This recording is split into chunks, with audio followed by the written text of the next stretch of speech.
Nepal, a country of mountains, culture, and spirituality. A peaceful land nestled between India and China, known for its beautiful temples and warm hearted people.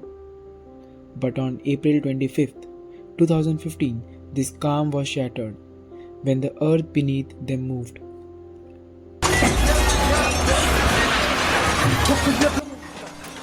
In just a few seconds, centuries of history turned into rubble. The earthquake measured 7.8 on the Richter scale and struck near the capital city Kathmandu. The tremors were so powerful they were felt as far as India, Bangladesh, and even China.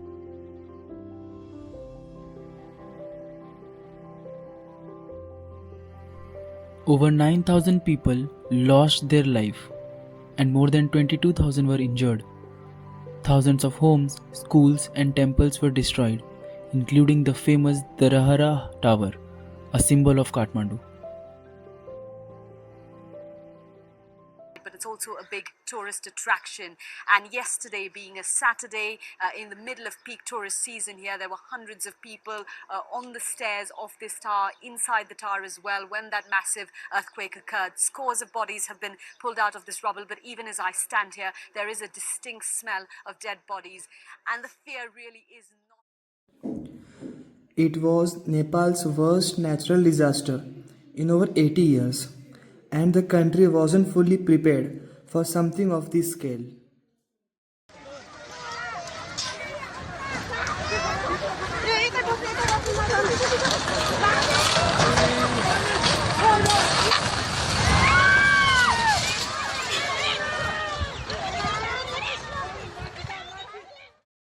Nepal lies on the boundary between two major tectonic plates, the Indian plate and the Eurasian plate.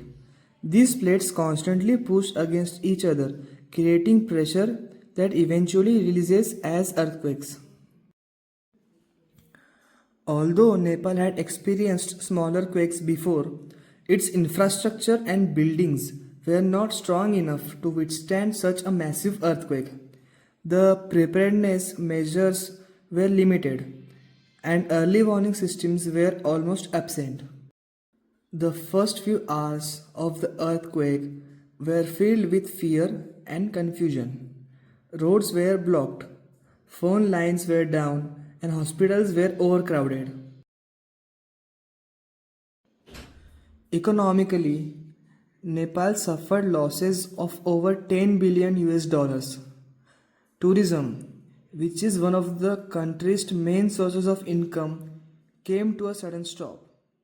The quake was the worst in 80 years. It's affected 8 million people, just under a third of the population, with upwards of 5,000 people killed. The economic losses, they could be as much as $10 billion, according to an estimate from the US Geological Survey. The cost of rebuilding, perhaps $5 billion, according to IHS. All this in a country with economic growth that was already expected to slow, an unemployment rate of more than 40%, and a reliance on agriculture, tourism and remittances to support its $19 billion economy. The response began immediately. The Nepal Army, police and local volunteers started searching and rescue operations. These Indian search and rescue teams are struggling hard. They think there are 5 people alive in this building and they're working to get them out, but it's a race against time. It's 48 hours since the earthquake hit and the signs of life are diminishing fast. As a crowd of locals look on, the emergency workers dig through the concrete. Their efforts are hampered by leaking gas canisters and unintended. Countries like India, China, the USA and Japan sent rescue teams, medical aids and food supplies. India's Operation Mitri was one of the largest relief efforts, providing helicopters, doctors and equipment. Bharat का operation मैत्री अभियान जारी है। भारतीय सेना नेपाल के लोगों की हर संभव मदद करने और राहत पहुंचाने के काम में लगी हुई है। भारतीय सेना नेपाल के दूर दराज के इलाकों में भी राहत एवं बचाव अभियान चला रही है। कोशिश है कि दुर्गम इलाकों में फंसे लोगों तक जल्द से जल्द मदद पहुंचाई जाए। भूकंप में जिंदा बच गए लोगों को खाने पीने सहित जरूरी चिकित्सा की सुविधा भी सेना की तरफ से लोगों को मुहैया करवाई जा रही है। Recovery was slow but steady. The Nepal government, along with the UN and NGOs, worked on rebuilding homes, schools, and hospitals. सड़कों को फिर से शुरू करने के लिए भारतीय सेना की इंजीनियरिंग टीमें क्षतिग्रस्त सड़कों का पुनः निर्माण कर यातायात को सुचारू बनाने में जुट गई हैं। सेना भूकंप की चपेट में आने से जर्जर हुए घरों के पुनर्निर्माण में भी स्थानीय लोगों की सहायता कर रही है। भूकंप प्रभावित दूर दराज के इलाकों में फंसे लोगों को सेना के हेलीकॉप्टर सुरक्षित स्थानों तक पहुंचाने का काम कर रहे हैं। लोगों की मदद के लिए सेना की मेडिकल कोर ने नेपाल में जगह जगह चिकित्सा शिविर लगाए हैं, जिनमें घायल लोगों का इलाज किया जा रहा है। नेपाल से भारत लौटे भूकंप प्रभावित लोगों की सहायता के लिए भी सीमा के निकट चिकित्सा शिविर लगाए गए हैं।